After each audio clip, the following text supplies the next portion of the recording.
Hai guys, hari ni kita nak buat mi goreng kicap kambing.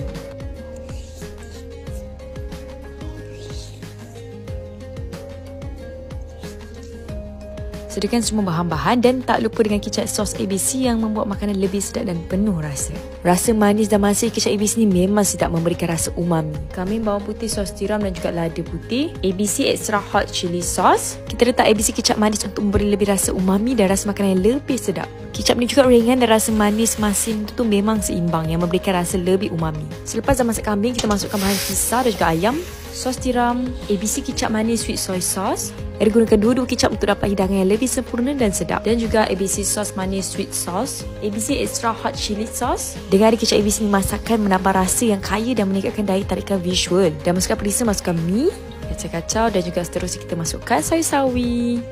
Bau dia pun dah sedap dah, Masya Allah. Okey, dah boleh siap sedia untuk hidangkan. Letak cili, kambing, lepas tu dah siap.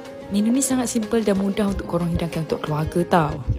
Okey, selamat berpuasa semua. Bertambah selera sepanjang bulan Ramadan ni sebab dengan ada semua kicap ABC ni memudahkan kerja dan sedap dan umami. Ramadan kali ini eksklusifnya ABC memberi peluang untuk memenangi gold bar dengan setiap pembelian ABC bernilai RM15 di semua outlet yang layak. Dan dapatkan produk ABC sekarang dan kongsi resipi anda dengan ABC melalui hashtag Ramadan Penuh Rasa ABC supaya saya boleh melihatnya juga.